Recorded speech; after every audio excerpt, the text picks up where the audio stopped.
Behind the fake accents, saucy jokes and wartime chaos lies a treasure trove of secrets the BBC never meant to broadcast. These are the shocking truths that made Allo Allo Britain's most unpredictable sitcom. Fact 1. Well, yes, but it will take more than 2 before I tell the wife. When the first episode of Allo Allo aired in 1982, it wasn't a guaranteed success.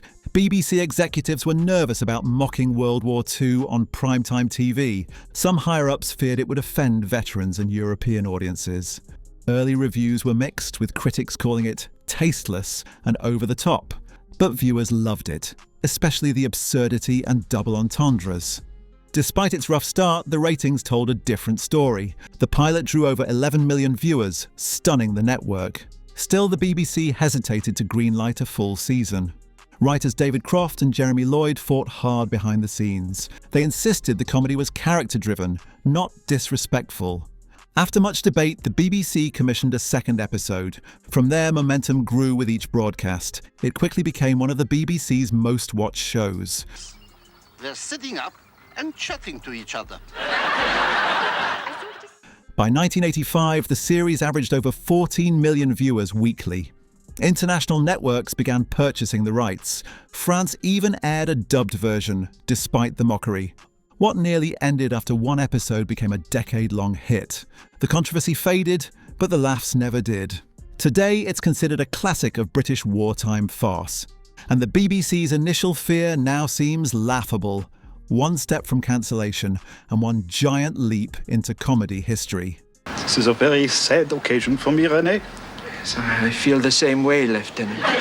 Fact 2. Are we a loon? I wish to tick to you. You'd think a show mocking the French resistance and Nazi occupation would stir outrage abroad. But surprisingly, Allo Allo gained a loyal French audience. When the show was first proposed, French TV refused to buy it. They found the premise too politically risky. But after years of pressure, a dubbed version aired in France in the early 90s. To everyone's surprise, it became a cult hit. French fans especially loved René's constant misery and Michel's catchphrase. Even the accents, which were exaggerated and often absurd, became part of the charm. I was pissing by the door. Viewers appreciated that the Germans and English were also mocked equally. No one in the show was spared from ridicule. French critics called it une farce bien britannique. It aired late at night but drew strong viewership. Some French resistance veterans actually praised the humour. They said it was refreshing to laugh at such a dark era. BBC executives had feared diplomatic backlash. Instead, they received fan mail from Paris. Even French actors admitted to enjoying the madness. What was meant as satire turned into a shared joke. And in the end, laughter crossed borders. The war didn't kill the humour, it amplified it. Allo Allo made even the French surrender to laughter. A beautiful lady. I kiss your hand. Fact 3. They gather in the town to examine each other's onions. Gordon Kaye's portrayal of René was legendary. He was the glue that held the chaos together. But in 1990, just before filming the final series, tragedy struck. Kaye was involved in a serious car accident during a storm. A piece of wood crashed through his car window, causing severe head injuries. He was rushed to the hospital for emergency brain surgery. Fans feared he might never act again. The final season was delayed while he recovered.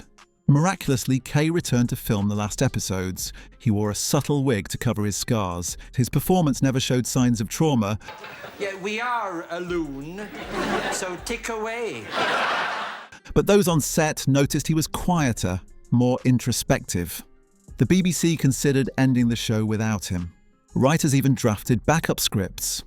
But Kaye insisted on completing René's story. He believed the character deserved a proper farewell. Fans admired his bravery and resilience. He later admitted the show gave him purpose during recovery. That season became one of the most watched in the show's history. Behind every joke, René had survived something very real. And Gordon Kaye became more heroic than any resistance fighter on screen.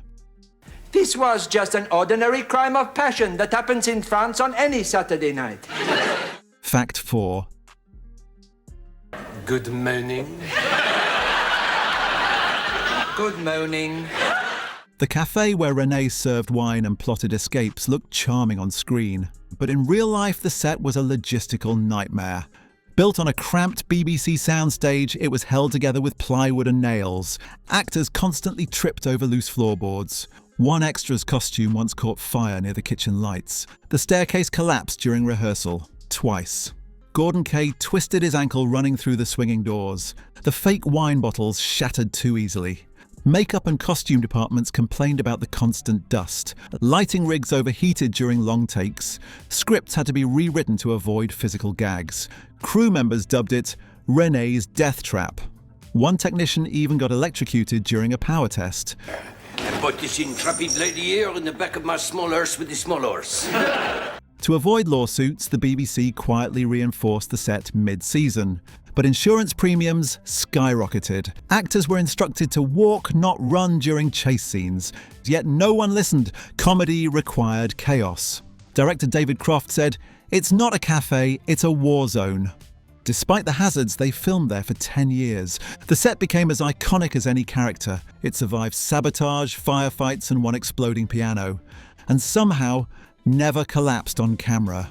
Find a motel and contact me in Bed 3, Ward 7, Nouvion General Hospital. Fact 5. Familiar? Particularly that one.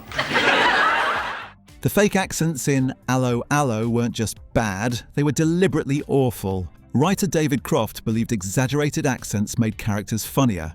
The Germans shouted every line with comic harshness. The British officer posing as a Frenchman had the most absurd voice of all. Lieutenant Gruber's sing-song German was pure parody. Even the French sounded like caricatures of caricatures, but it was all part of the plan.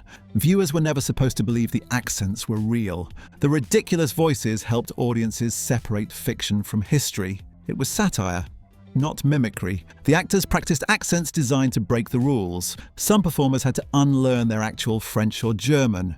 Guy Siner, who played Lieutenant Gruber, was classically trained, but he purposely mispronounced words for comic effect. Arthur Bostrom, as Officer Crabtree, spoke broken French in English. Good moaning became a national catchphrase. Good morning.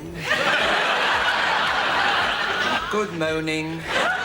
Linguists hated it, but fans adored it. Croft said the bad accents were weapons of laughter. No one watched Allo Allo for accuracy. They watched to see how far the absurdity could go. And the accents, they were gloriously, intentionally, wonderfully wrong. Fact 6. Who is responsible? I expect it is Pierre. Allo Allo is remembered for more than slapstick. Its catchphrases became legends. Lines like good moaning and listen very carefully, I shall say this only once, were repeated endlessly. But they weren't just improvised or lucky quirks. Writers David Croft and Jeremy Lloyd meticulously planned them. They knew repetition created recognition and laughter. Each character had a signature phrase tied to their personality. Michelle's serious resistance tone clashed hilariously with her dramatic pauses. Officer Crabtree's mangled English became his entire identity. Even minor characters had running lines that stuck. Good morning. It is not moaning, it is evening. These phrases were tested in early table reads. Only the ones that landed hard stayed in the script. BBC execs feared they would become stale. Instead, they became part of British pop culture. Kids repeated them in schoolyards. Impressionists built acts around them. Merchandise with catchphrases flew off shelves. Actors embraced them, despite initial doubts. They knew fans came for the lines as much as the laughs. Even international viewers memorized them phonetically. They added rhythm and recognition to the chaos. And decades later, they're still quoted in pubs, plays, and parodies. Things I need to know. There are 2 German officers in the boardroom. It's a very office. Fact 7.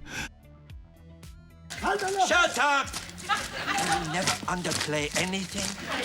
The show's physical comedy often required actors to lie still for long periods. Playing dead was harder than it looked. Episodes with fake corpses or unconscious characters were especially tricky. Studio lights made sets extremely hot and unbearable. Actors sweated through thick period costumes. One scene required a dead Nazi to lie in a wardrobe for 15 minutes. He nearly passed out from heat exhaustion. Vicky Michelle once lay motionless under a table for 5 takes. She later called it pure torture in heels. Stagehands fanned cast members between takes to prevent collapse. Sometimes the camera team corpsed, breaking into laughter mid-scene. Actors holding still had to bite their lips to stay in character. Even Kaye cracked when a prop gun backfired early. Writers pushed the physical limits for comedic payoff, but it came at a cost in bruises and sweat. The show was chaos to film and chaos to survive, yet the cast saw it as part of the fun. They called those scenes laughing coffins. Even in stillness, they were working hard. No corpse ever got as many laughs, and no set was ever so hilariously dangerous. And the German officer at that table fancies me. Fact 8. Pull it out, Herr Flick. You will pull it out at your peril, von Smallhausen.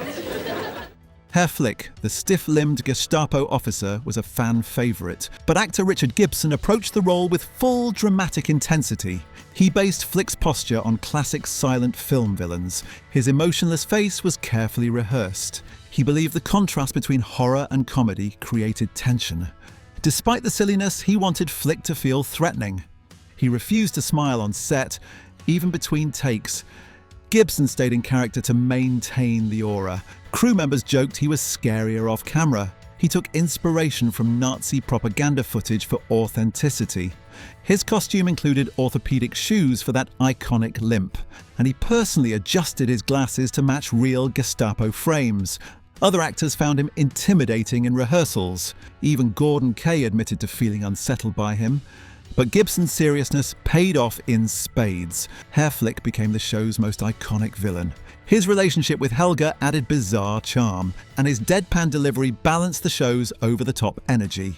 Gibson later toured theatre as Herr to rave reviews. He turned menace into art, and proved that even the straightest face can get the biggest laughs. That gave me great pleasure. Fact 9. Women and this min in Haley Wheatlock. Instead, they got something quiet and deeply symbolic. The last episode didn't kill characters or blow up the cafe. It ended with René's monologue to the camera. He spoke softly about life, love, and mistakes. Many missed the subtlety in the moment, but writers hid farewells in the lines. Each sentence referenced earlier episodes and running gags. Even props in the background were callbacks. Michelle's final, "Listen carefully," was slowed for impact. The camera panned differently, slower, more reflective. The studio audience clapped longer than usual. Some cast members teared up behind the scenes that they'd spent a decade living in fake France, and the goodbye felt strangely real. There was no reunion special or reboot. The BBC aired it and quietly moved on, but fans felt the weight of the curtain drop. Years later, rewatchers noticed all the hidden farewells. It wasn't flashy, but it was deeply felt, and it gave René the last word he always wanted. Not with chaos, but with calm. I have for you good news. What is your nose? Fact 10. He is dead! He is dead! I am not dead, you silly cow. Even decades later, Allo Allo remains a subject of internal debate at the BBC. Executives can't agree if it's a classic or a liability. Some view it as a bold satire that captured a generation. Others worry it hasn't aged well with modern audiences.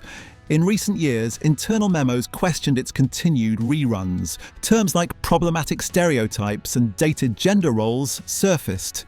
Still, reruns consistently draw strong viewership on nostalgia channels. Streaming platforms reported high engagement for vintage episodes. Some newer staff push for disclaimers before airing, but longtime fans defend it as cultural gold. Actors have spoken out in favour of preserving its history. Vicky Michelle called it a time capsule of cheeky joy. The BBC has never officially apologised or censored episodes, yet it remains cautious about promoting it too widely. Box sets continue to sell quietly in the background. Stage adaptations keep the legacy alive with younger audiences. University courses have even studied it as political comedy. The show's legacy remains unsettled and unforgettable. It divided critics, amused millions, and challenged TV norms. And the BBC still isn't quite sure what to do with it. But one thing's certain, René's Cafe is never truly closed.